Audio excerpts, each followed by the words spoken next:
we previously talked about values, and we got very into values from like a branding perspective, but we didn't actually get into our own values.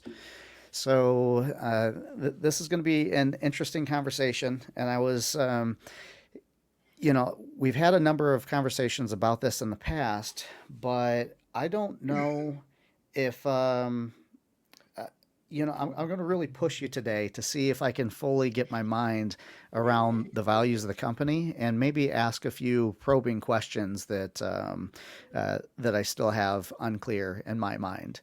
So I don't know. Could you just give us an overview of what the values are? I'll give you the hat trick, and I'll have to admit that this morning, as I thought about Inspire's core values and how important they are to us in the organization, and then certainly as we work with other family businesses. I had a brush with death just a couple of weeks ago, a medical scare that almost took my life, and that gives me opportunity to really reflect a little bit about my life, where I'm at in my life, and the three values of Inspire are pretty closely related to my own personal values. And the three values, that the hat trick, as I reference, is authenticity, harmony, and trust.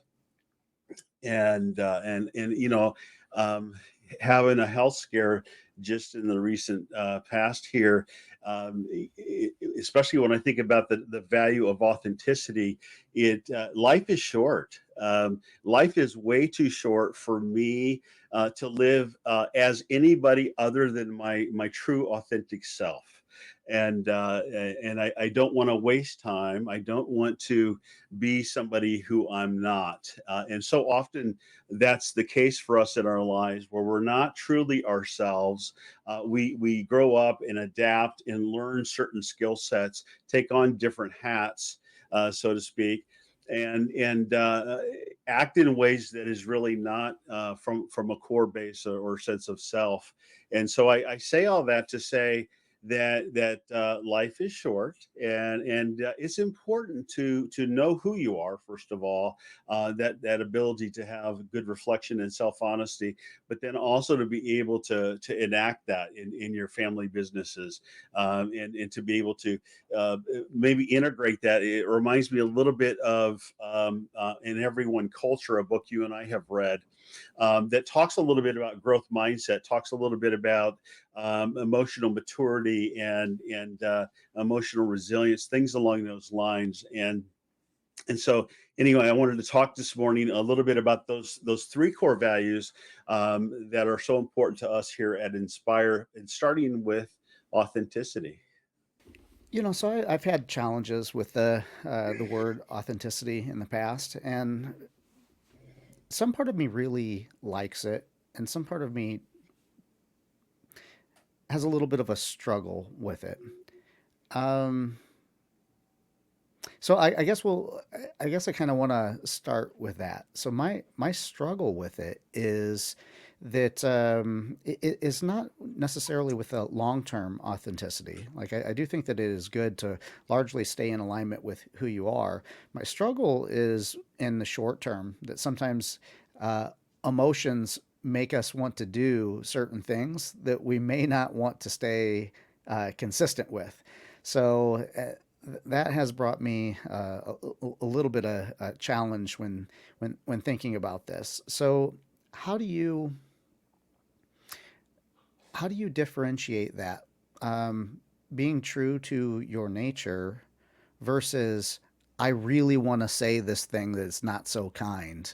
And wouldn't it be, Mm, mm. isn't it my true self that's feeling this? Shouldn't I just say this?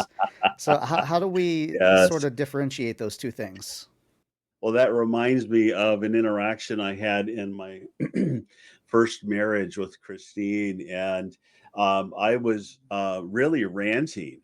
And when she said that I was being inappropriate and kind of turned to shut me out, I don't remember exactly what she said, but I remember me saying to her, I'm just being honest.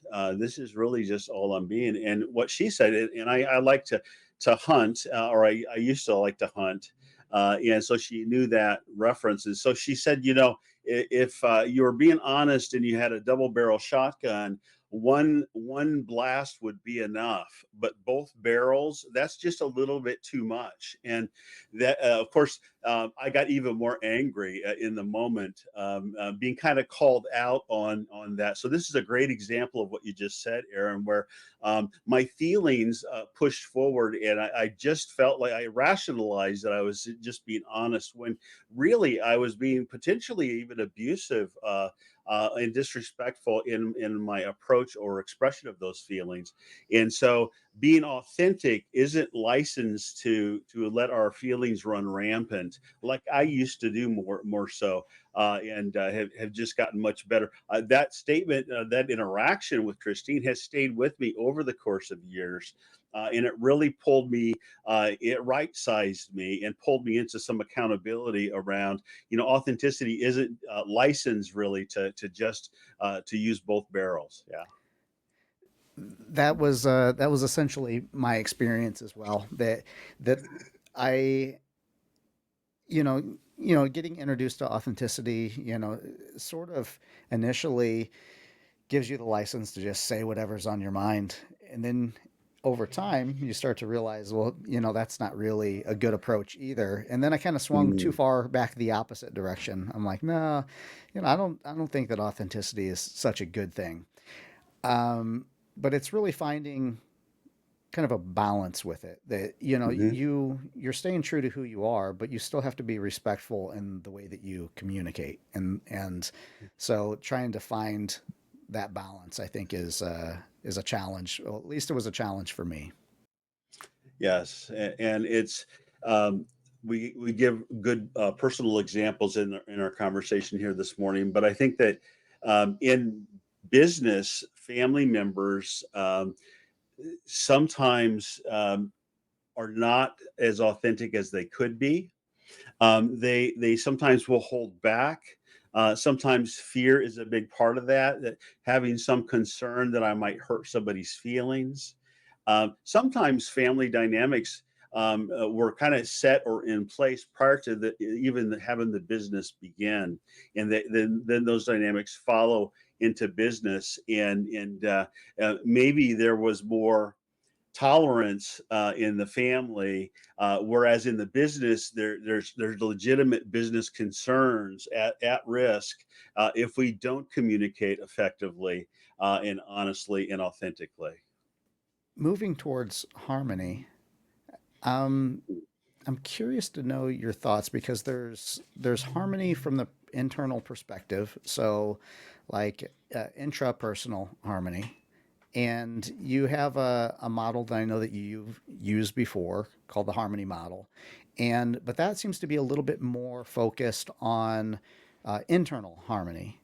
And Yes. when you speak to harmony from a values perspective for the company, you're more referring to harmony between individuals and a harmony Yes. within a company. Is that correct?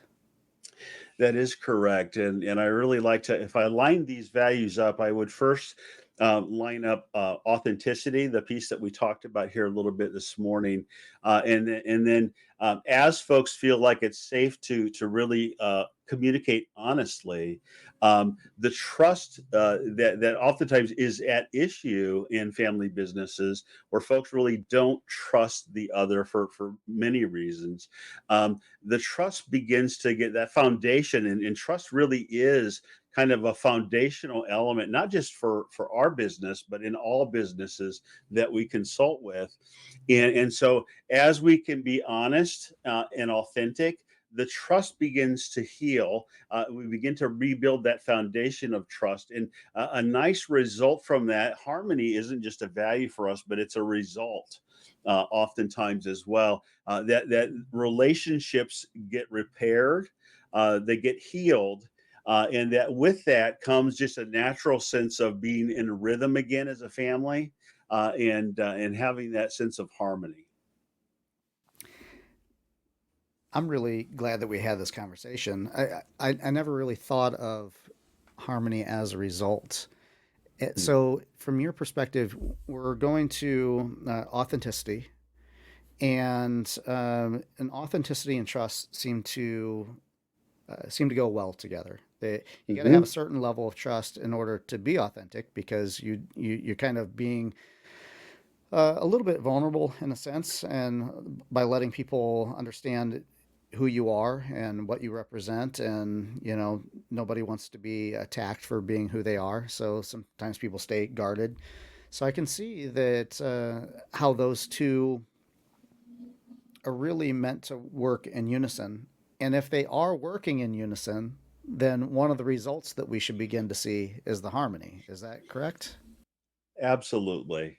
Just more of an easy flow, more of a sense of comfort, more of a sense of rhythm and natural flow that happens really naturally as a result of folks being authentic and having a sense of trust. And we know that in any business, whether it's a family business or just a straight business, that trust is so essential in folks coming forward with concerns. It's so essential in folks bringing accountability to the table about who's going to do what and how we hold them accountable to those tasks. Trust is so essential also just in being able to trailblaze the future, right? To be able to pave the way and to have the courage then and trust that it's safe to bring new ideas or fresh ideas to the table. And so it's so important in so many different ways. I feel like you answered one of my questions that I had for you, and but I'm going to go ahead and ask it just to make sure that I'm right in that Sure. assumption. But I want to work backwards from what you just said. So how do we get out of harmony? So what's a Oh, likely thing that happens that just sets us out of harmony? well, so many examples come to mind almost immediately, but I think that um, uh, from a structural standpoint, one thing that gets in the way is that sometimes we kind of moved into a family business idea, or somebody has an idea for a business, and other folks maybe shares that same vision, maybe not so much. Some folks share the same level of commitment, sometimes not so much. And then we get moving into the business we started, right? And so often it's the case, especially with small family businesses or couples who start businesses together, to not really have on the front end a strong sense of boundaries around responsibilities and roles. And so I find that some of the difficulty that we get into is that maybe somebody is in a position where they're not really comfortable. They don't really have the skill set, or maybe the natural talent for, let's say, marketing or sales. But they've by the issue of needing to wear all the hats early in business, not having the cash flow that you might hope to have with more success in the business, that folks will wear many hats. But we have really loose definitions about what those roles are, what those tasks are that are associated with those roles, and then how we're going to have accountability around achieving those tasks. And so we get into a lot of trouble where the boundaries are muddy. And not clear, and so sometimes that's a issue that I see in family-owned businesses. And what we do is we have to go in and really begin to define the hierarchy, the structure of the organization, the roles and the tasks associated with each of the roles, and then who's best suited to be able to be in each of those roles. Does that answer your question? Yeah, it does. And in fact, I like the answer so much, I'm inclined to ask you the same question about the other two values. Hmm. So when trust starts to break down, what, why does trust start to break down, and how do we restore trust even while working through conflict? How do we restore trust even while working through conflict? Um, I'd have to say that the process of working through a conflict is healing. And it can be very, very healing, and that oftentimes the conflict piece can lead directly to better trust within organizations. I'm reminded of a husband wife company that I coach, and they had some issue with who does what. and who makes decisions and where accountability falls in terms of holding employees accountable to their tasks. And there was a lot of conflict around that.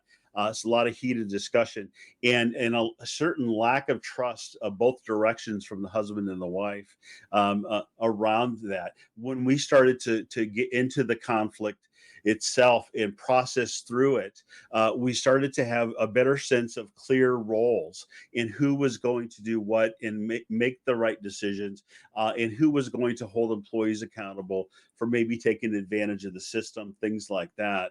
And that naturally restored a sense of trust for that couple. Particularly around them getting clear about the boundaries of what they're responsible for and not responsible for. Dave, that's a great answer. And in fact, it kind of it flips things on its head for me because I typically Mhm. think of content or conflict as, it's putting us at odds with each other, that we have some sort of, Yes. and when you become the Yes. competition, it's not too big of a leap between a competitor and an enemy or the villain. And now we're really at odds with each other. We're really butting heads. But what you're saying is that doing conflict well is actually can actually be healing. So not only does it not have to be creating a situation where we're enemies in uh, in this conflict, but we're understanding and valuing the other person as a partner and not as an enemy, Yes. and having trust Yes. that when we have a differing point of view, that you're not going to do you have the right intent behind your decisions, and your Yes. intent isn't to harm, as it would be the case Yes. if you were truly an enemy. So that's fascinating. To You're almost thinking about it exactly opposite of the way that I think that a lot of people would think about conflict. Yeah, I tend to view conflict, and this might be a great episode all by itself in terms of me giving maybe some examples of conflict that I've helped family members work through in their business. That could be a fantastic follow up to today, but I view conflict as an opportunity. Conflict is inevitable. Most folks really don't like conflict at all, or oftentimes conflict avoidant. But within the conflict, there's opportunity to grow personally and as a business, and grow the relationships as well. And so I'm not sadistic in the way that I love conflict. I love the possible outcomes of conflict if we really get the process down, get the steps in order, and get folks to really come into the process of talking out some issues that are very difficult sometimes to talk about. Yeah, I don't know how much growth can actually happen without conflict.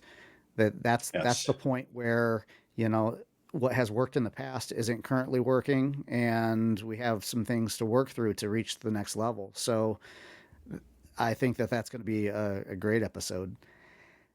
Now, how about the last value? And when this breaks down, why does it break down? And what can we do to help encourage this? And the last one being authenticity.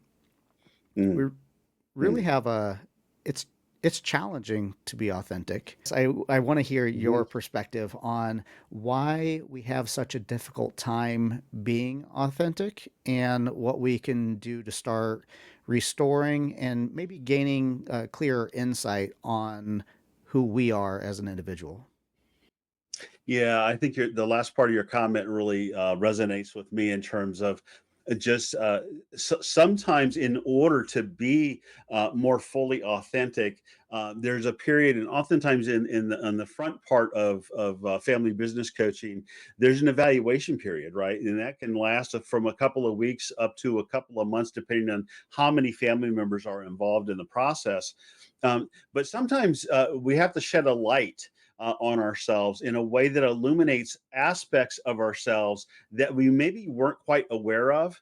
And so the first part, the first step, let's say, in getting closer to being authentic is really knowing myself, self reflection. I use about 4 assessments now that I've really found very, very helpful. I use the Myers Briggs, I use the Enneagram, I use a conflict rating scale that reflects a type of conflict style, and those things have been very, very helpful in helping other folks that I'm working with understand themselves even better. I mean, one gentleman that owns a family business that I worked with on the Enneagram, he turned out to be a peacemaker, which was my hunch.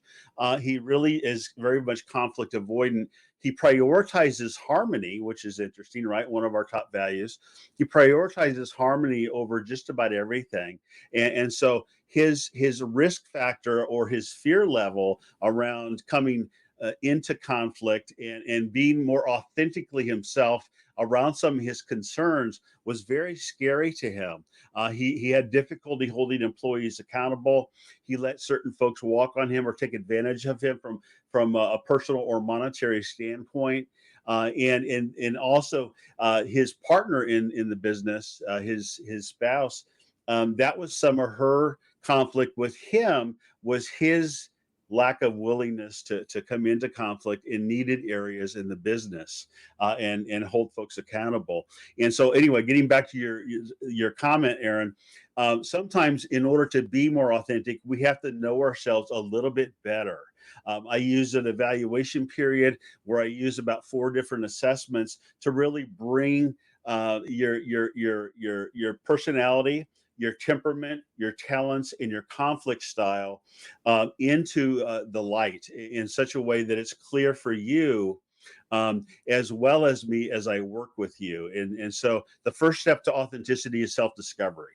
The second step to authenticity then is having the courage then to attend to certain conflicts that might need to be attended to. It's kind of fascinating. It's a little bit off in a, maybe a little bit of a tangent, but the gentleman's primary, one of his core values is harmony. Hmm. And based on our conversation today, it's very interesting that, and and it makes me really like the way that you lay out the values, even though it doesn't follow the hat, the HAT, but Yes, starting yes. starting with the authenticity and trust. Because if you can't have, if your end goal, you want harmony, but you can't just start with harmony, because harmony might make you avoidant of the conflict, and you need the conflict to get to the point where you can trust having productive conflicts and trust that the other person has your intent, has good intent for you. So it's kind of ironic that we want harmony, Yes. but sometimes we need to start at this other level so we can ultimately reach a higher level of harmony. Otherwise, we're getting more of a superficial type of harmony. Yeah, it's kind of where he started out, right? His core value of harmony, just wanting things to have a natural rhythm and flow. The irony that you reference is that there was a lack of harmony because of his unwillingness to attend to conflict in inappropriate ways, and so you're right. He kind of went around. Starts out with this core value of harmony. Tried to be avoidant in the pursuit of harmony, ended up being really not harmonious at all. And then had to start attending the conflict. And as he showed the courage to do that, it became the work environment became more harmonious. The level of respect of his employees and even his partner of him rose up to a much higher level. And that then was harmonious for him, and then certainly harmonious in the work environment as well. Yeah, it seems like it goes back to the thing that we've talked about many times of like short term versus long term, and sometimes uh, reaching short term harmony, we might be brushing things under the rug that we ultimately, if we were to take a moment to look at those things and to deal with them, that we might be able to reach a higher level of harmony that wasn't harmony because people weren't being authentic. It wasn't harmony because everyone was kind Hmm. of sweeping who they are under the rug and kind of making significant compromises. It's a higher level of operating, but more Yes. difficult in the short run. And that's why we got you, Dave. Yeah, yeah, I appreciate you saying that. The work with this owner again, very, very um, um, fulfilling for me to do this work, to be able to see folks have self awareness, to be able to have them then show that authenticity, for them to then heal work relationships and family relationships, that restorative quality to the work that I do, really is incredibly fulfilling for me.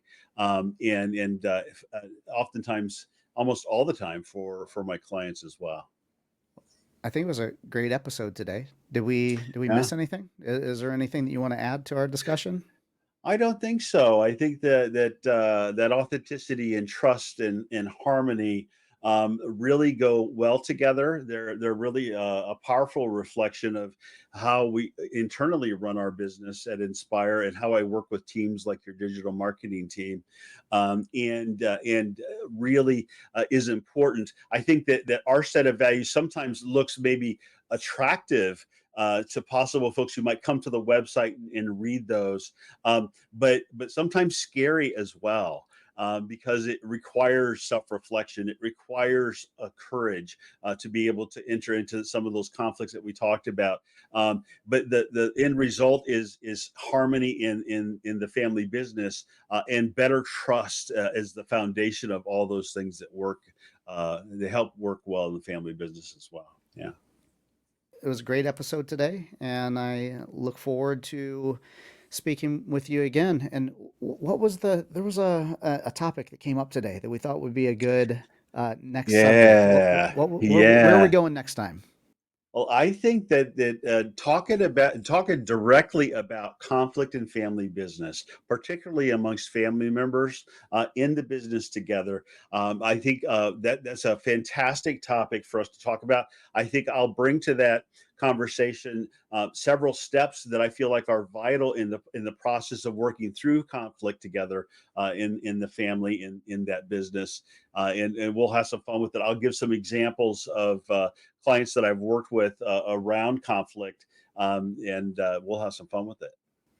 Well, as long as it improves our trust and relationship, I can't wait to get into conflict with you next time. Amen, brother. All right. All right. All Have a right. great rest of your day. You too, Dave.